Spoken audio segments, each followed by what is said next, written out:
सीताराम भगवान की, श्री हनुमान जी महाराज की, भारत माता की, भारत माता की, वंदे वंदे वंदे। अयोध्या विद्यापीठ परिसर में श्री राम दरबार और असरती भवन अयोध्या धाम के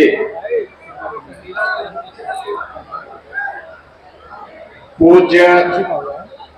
आचार्यों की दिव्य एवं भव्य प्रतिमा कि आज के स्थापना कार्यक्रम में इस संपूर्ण कार्यक्रम के प्रेरक जगत गुरु रामानुजाचार्य पूज्य स्वामी श्रीधराचार्य जी महाराज, रंगमहल के पूज्य संत श्री राम शरण दास जी महाराज, रानोपाली के पूज्य संत श्री महंत भरतदास जी महाराज, तोताद्री मठ के पूज्य संत स्वामी अनंताचार्य जी महाराज, दिगंबर अखाड़ा अयोध्या के पूज्य संत महंत राम लखन दास जी महाराज, चुनके घाट के पूज्य संत श्री प्राणा निधान शरण जी महाराज, नाका हनुमानगढ़ी के पूज्य संत स्वामी रामदास जी महाराज, प्रदेश सरकार के मंत्रिमंडल के मेरे वरिष्ठ सहयोगी और अयोध्या के प्रभारी मंत्री श्री सूर्य प्रताप शाही जी, प्रदेश के खाद्य और रसद विभाग के राज्य मंत्री श्री सतीश चंद्र शर्मा जी, अयोध्या के पूर्व सांसद श्री लल्लू सिंह जी, रोधौली से माननीय विधायक श्री रामचंद्र यादव जी, अयोध्या के महापौर महंत गिरीशपति त्रिपाठी जी, जिला पंचायत अध्यक्ष अयोध्या श्रीमती रोली सिंह जी, भारतीय जनता पार्टी के जिला के अध्यक्ष श्री संजीव सिंह जी, पूर्व विधायक श्री गोरखनाथ बाबा जी, अयोध्या विद्यापीठ के सभी प्रबंध समिति के पदाधिकारीगण, असरफी धाम अयोध्या के सभी भक्तगण, आज के समारोह में उपस्थित सभी अभिभावकगण और अयोध्या विद्यापीठ में नर्सिंग, पैरामेडिकल, फार्मेसी आदि की शिक्षा ग्रहण कर रहे सभी उपस्थित विद्यार्थी और छात्र छात्राएं एवं प्यारे बच्चों, आज मेरा सौभाग्य है कि अयोध्या धाम की इस पावन धरा पर श्री राम दरबार के यहाँ पर भव्य विग्रहों की स्थापना का कार्य भी यहाँ पर मुझे करने का गौरव प्राप्त हुआ है और साथ ही साथ इस पूरी धरा को जिन्होंने अपने धर्माचरण से पवित्र करके इस पूरे क्षेत्र में 100 वर्ष पहले जिन्होंने श्री राम जन्मभूमि आंदोलन के लिए अपना पूरा जीवन समर्पित करके जन जागरण के बड़े कार्यक्रम को अपने हाथों में लिया था, ऐसे पूज्य संतों, पूज्य स्वामी मधुसूदनाचार्य जी महाराज, पूज्य स्वामी जगतगुरु रामानुजाचार्य स्वामी माधवाचार्य जी महाराज की दिव्य प्रतिमाओं के आज यहाँ पर स्थापना का कार्यक्रम संपन्न हुआ है। प्रभु श्री रामलला, मां जानकी और राम दरबार के श्री चरणों में कोटि कोटि नमन करते हुए, पूज्य संतों के भी श्री चरणों में नमन करते हुए मैं इन पूज्य संतों की साधना को मूर्त रूप देने के लिए, जिन्होंने आज न केवल जगत गुरु के रूप में धर्म जागरण के बृहद कार्यक्रम को अपने हाथों में लिया है, बल्कि धर्म जागरण के साथ ही अत्याधुनिक शिक्षा हमारे वर्तमान पीढ़ी को प्राप्त हो, इस कार्य को भी अपने हाथों में लेकर के इस अभियान के साथ जुड़े हुए हैं। ऐसे पूज्य संत जगतगुरु रामानुजाचार्य, पूज्य स्वामी श्रीधराचार्य जी महाराज का मैं हृदय से अभिनंदन करता हूं, उन्हें हृदय से कोटि कोटि धन्यवाद देते हुए साधुवाद देता हूं।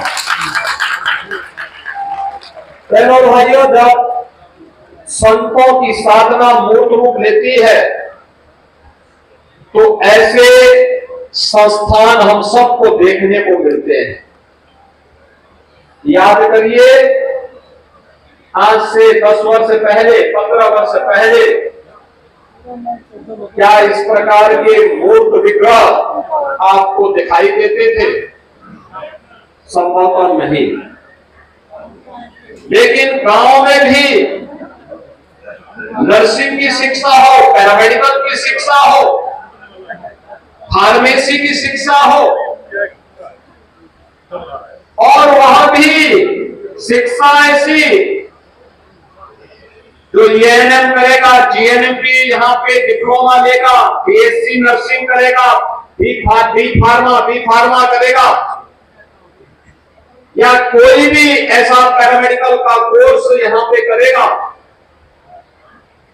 100% यानी 100% उसको जॉब की गारंटी होती है, नौकरी की गारंटी होती है।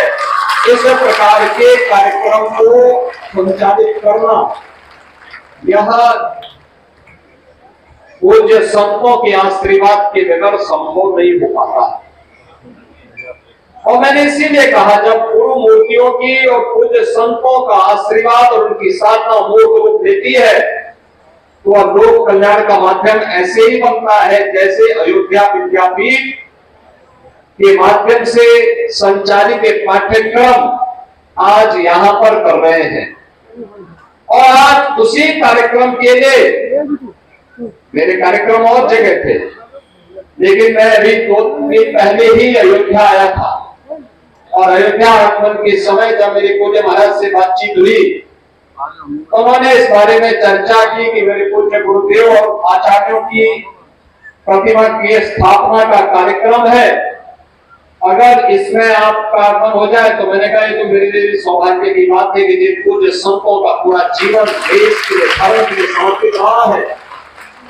अगर इस समारोह में मुझे भागीदार बनने का अवसर प्राप्त होगा तो मैं कोई भी कार्यक्रम अपना स्थगित करते हुए अयोध्या धाम पधारूंगा। और मुझे आज मिल्कीपुर क्षेत्र के इस कार्यक्रम में आने का सौभाग्य प्राप्त हुआ है। बहनों और भाइयों, इन पूज्य संतों ने अपना पूरा जीवन लोक कल्याण के लिए समर्पित किया था, धर्म जागरण के लिए, धर्म के अनुरूप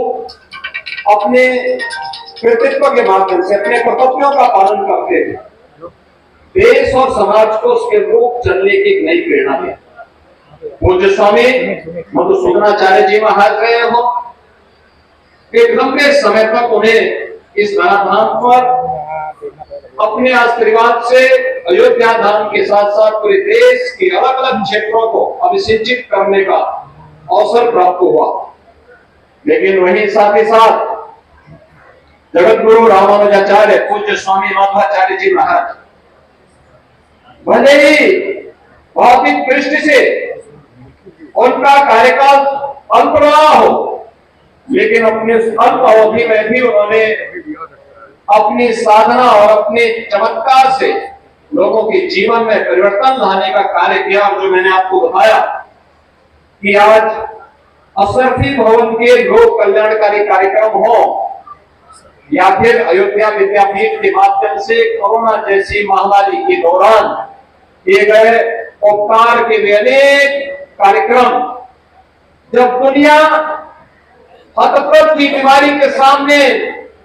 पूरी तरह पस्त थी, तब हमारे पूज्य धर्माचार्य, तब हमारे धार्मिक स्थल, तब हमारे इस प्रकार के संस्थान लोक कल्याण के अभियान के साथ जुड़े हुए थे और उस अभियान के साथ जुड़ करके, लोक कल्याण के साथ जुड़ करके उस महामारी को परास्त कर रहे थे। और उसी का परिणाम था कि प्रधानमंत्री मोदी जी के नेतृत्व में कोरोना पर विजय प्राप्त की गई और भारत की 140 करोड़ की आबादी को कोरोना जैसी महामारी से बचाने में मदद मिली। बहनों भाइयों, आज अयोध्या की जब बात करते हैं तो अयोध्या में 500 वर्षों का निजात समाप्त हुआ। वो जो संतों का लंबी साधना और संघर्ष आज अयोध्या धाम में प्रभु रामलला के विराजमान होने के साथ वह मूर्त रूप ली है, दुनिया को अयोध्या की ओर आकर्षित की है। जिन लोगों के लिए संभव था कि अयोध्या में क्या भगवान राम का जन्म हुए तो मंदिर बनेगा, लोग पूछते थे, प्रश्न भरी निगाहों से पूछते थे। हम लोग तब भी कहते थे हाँ जरूर बनेगा, चिंता मत करिए, जरूर बनेगा, और से सफलता मिलेगी। जो लोग बोलते थे कि अयोध्या की सड़कें चौड़ी होंगी, हमने कहा अयोध्या की तो होगी, लेकिन अयोध्या से आसपास का क्षेत्र भी लाभान्वित होगा। और आज लखनऊ से अयोध्या के बीच में हो, लखनऊ से प्रयागराज के बीच में हो, अयोध्या से रायबरेली के बीच में हो, अयोध्या से गोंडा के बीच में हो, अयोध्या से बस्ती का मार्ग हो, अयोध्या से काशी का मार्ग हो, ये सभी मार्ग 4 लेन की कनेक्टिविटी से जुड़ चुके हैं। बाकी जो बचा है वह जुड़ने की प्रक्रिया के साथ आगे बढ़ चुका है। अयोध्या में ट्रेन नहीं आती थी, एक सिंगल लाइन थी, आज डबल लाइन से जुड़ चुका है। अयोध्या में एयरपोर्ट नहीं था, आज इंटरनेशनल एयरपोर्ट बन चुका है। 14-15 फ्लाइट अयोध्या से जुड़ चुकी है। कितने वर्ष लगे अयोध्या में हवाई जहाज पाने में? मुझे लगता है कि हजारों वर्ष लग गए, हजारों वर्ष। भगवान राम अपने पुष्पक विमान से यहां पधारे थे और पूरा द्वापर चला गया, कलयुग भी अपने लंबे कालखंड को संपन्न कर चुका है। अब अयोध्या में इंटरनेशनल एयरपोर्ट बना है। और ठीक है, तकनीक उस समय की रही होगी कि भगवान राम जिस पुष्पक विमान से आए थे वो कहीं भी उतर जाता था, लेकिन आज के नए तकनीक में एयरपोर्ट के किसी भी एयरलाइंस के लिए रनवे चाहिए होता है, एयरपोर्ट चाहिए होता है, और उस रनवे के लिए एयरपोर्ट बनाना आवश्यक होता है। इंटरनेशनल एयरपोर्ट आपके अयोध्या धाम में बन चुका है। आज अयोध्या को आप देखेंगे, हर व्यक्ति जो अयोध्या 5 वर्ष पहले, 7 वर्ष पहले आया होगा, अयोध्या के वैभव के साथ साथ यहाँ की धार्मिक परंपरा, रीति रिवाजों का अद्भुत होकर के जाए और उसको अंगीकार करते हुए पूरे देश और पूरी दुनिया अयोध्या की तरफ फिर आकर्षित होकर के आए। उसके लिए हमें प्रयास करना होगा। इसके लिए इस प्रकार की संस्थाएं, उस प्रकार के कार्यक्रम, उस प्रकार के अभियान लगातार हमें चलाते रहने पड़ेंगे, लगातार कार्यक्रम को आगे बढ़ाने पड़ते रहेंगे। हमें सम और विषम परिस्थिति में कोई हमारे मूल्यों के से बिगाड़ न सकता हो, कोई हमें हमारी भावनाओं के साथ खिलवाड़ न कर सकता हो, यह हम उससे प्रयास करें। क्योंकि जो नकारात्मक ताकतें हैं, जिनके मन में आपके प्रति सद्भावना नहीं, दिखावटीपन है, जो राम के अस्तित्व को नहीं मानते, जो कृष्ण के अस्तित्व को नहीं मानते, जिन लोगों के मन में भारतीयता के प्रति कोई सम्मान का भाव नहीं, जिन लोगों के मन में ये कोई भाव नहीं कि दुनिया के किसी कोने में कोई हिंदू प्रताड़ित हो रहा है तो उसके प्रति आवाज उठा सके, क्योंकि उसमें भी लगता है कि अगर हम आवाज उठाएंगे तो कहीं यहाँ उनका वोट बैंक न खिसक जाए। वोट बैंक भी जिनको दुनिया के अंदर होने वाले किसी अत्याचार में वोट बैंक दिखाई देता हो, तो आपकी हिंदीसी कैसे हो सकते हैं? याद रखना, जो बांग्लादेश में हो रहा है, जो चर्चाएं हो रही थी, वहां 90% जो हिंदू बचा है वह दलित समुदाय से है। और मैं इसीलिए कहना चाहूंगा कि जो सबके मुंह सिले हुए हैं, इसलिए सिले हुए हैं क्योंकि इनके मालूम है कि बांग्लादेश को हिंदू का वोटर नहीं होगा। वह हिंदू है, ये हो सकता है उसकी गलती हो, लेकिन हम उसको गलती नहीं मानते, हम उसको मानते हैं उसका सौभाग्य है कि वो हिंदू है और उसकी रक्षा करना हम सबका दायित्व है। उसकी पीड़ा के साथ खड़ा होना हमारा दायित्व है। हमारे लिए वह हिंदू है, एक मानव है, एक मानव के नाते उसकी मानवता की रक्षा करना, उसके जीवन को संरक्षण देने के लिए आवाज उठाना, ये हमारा दायित्व है और हम अपने इस दायित्व को निर्वहन जीवन भर करेंगे। ये किसी भी पक्ष और विपक्ष का मुद्दा नहीं, बल्कि मानवता को बचाने का मुद्दा है। राक्षसी वृत्तियां जब भी धरा नाम पर प्रबल होगी, उनका मुकाबला करने के लिए हमें तैयार होना पड़ेगा। भगवान राम तो अयोध्या के राजकुमार थे, अयोध्या के राजकुमार रहते थे, वे चाहते अयोध्या में राज करते, लेकिन नहीं, एक बार पिता के मुंह से निकल गया, भले पिता ने अपने शब्द वापस ले लिए, लेकिन राजा दशरथ उनके पूज्य पिता हैं, पिता के मुंह से जो शब्द निकले हैं उसका पालन होगा, और पालन इसलिए होगा, इसी बहाने राक्षसों का अंत हो जाएगा और उसी का पालन करने के लिए आपसे कहने को आया, हम अपने हित और अहित को पहचाने, हम उसको पहचानने का काम करें और देखें कहां और कैसे भला होना है, कैसे विकास होना है, कहां से सुरक्षा मिलती है, कौन लोग आपके हितैषी हैं, कौन विरोधी है, उसके बारे में और भविष्य को उज्जवल बनाने की दिशा में क्या प्रयास होने चाहिए। अगर हम लोग समय रहते इसके बारे में विचार नहीं करेंगे, आने वाली पीढ़ियां हमें कोसेंगी, केवल कोसेंगी, उस प्रकार की स्थिति फिर से न होने पाए, यह हम अवश्य ध्यान में रखेंगे। आज के इस अवसर पर हम यहाँ पर आए हैं, देखिए कब काकोरी ट्रेन एक्शन की शताब्दी महोत्सव के कार्यक्रम प्रारंभ किए। 9 अगस्त 1925 को क्रांतिकारियों ने भारत माता की आजादी के लिए अंग्रेजों के द्वारा, ब्रिटिश हुकूमत के द्वारा जो खजाना भारत से ब्रिटेन पहुंचाने के लिए ले जाया जा रहा था, उस खजाने को उन्होंने काकोरी में रोक करके उसे अपने कब्जे में ले लिया था। और इसके बाद खजाना तो था मात्र 4,679 रुपया का, लेकिन ब्रिटिश हुकूमत उससे इतनी भयभीत हो गई थी कि उन क्रांतिकारियों को ढूंढने में उन्होंने 10 लाख रुपया खर्च किए और 10 लाख रुपए खर्च करके फिर उसने बिना उनका पक्ष सुने उन्हें सजा दे दी गई, जिनमें से पंडित राम प्रसाद बिस्मिल को गोरखपुर जेल में, राजेंद्र नाथ वाड़ी को गोंडा जेल में, ठाकुर रोशन सिंह को और अस्फाउल्लाह खां को आपके फैजाबाद और इलाहाबाद की नैनी जेल में बंद किया गया था। आज ये अयोध्या जनपद है और इलाहाबाद प्रयागराज जनपद है। चंद्रशेखर आजाद उनके हाथों में नहीं लगे,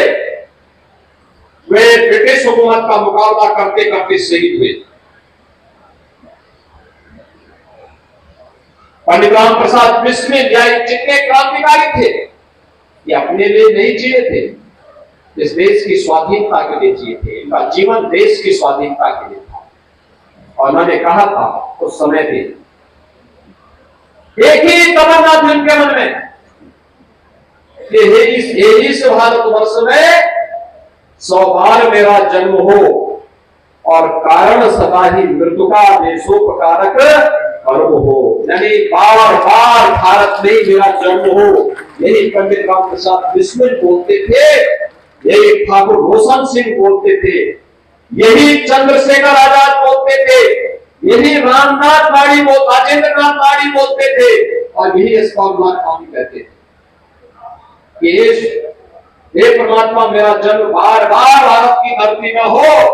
लेकिन जब भी जन्म हो सदैव हमारा जन्म का कारण देश और परोपकार होना चाहिए, लोक कल्याण होना चाहिए, देश का हित होना चाहिए और लोक कल्याण होना चाहिए। और मैं आज आप सबसे यही कहूंगा, 1 वर्ष तक ये कार्यक्रम चलेंगे। अभी 15 अगस्त को हम अपनी आजादी का दिवस मनाएंगे। अमृत काल के प्रथम आयोजन को आगे बढ़ाने की दिशा में आगे बढ़ेंगे। बहनों और भाइयों, प्रधानमंत्री मोदी जी ने देशवासियों का आह्वान किया, भारत के आन शान को हर घर पर लहराएंगे, हर घर पर तिरंगा होना चाहिए। आजादी के अमृत महोत्सव के प्रथम काल में, अमृत काल के इस वर्ष में 13 से 15 अगस्त के बीच हम लोगों का प्रयास होना चाहिए कि अभी 11 से लेकर के 15 के बीच में तिरंगा यात्राएं निकलनी चाहिए, तिरंगा कार्यक्रम बनने चाहिए, तिरंगा पर गोष्ठियां होनी चाहिए,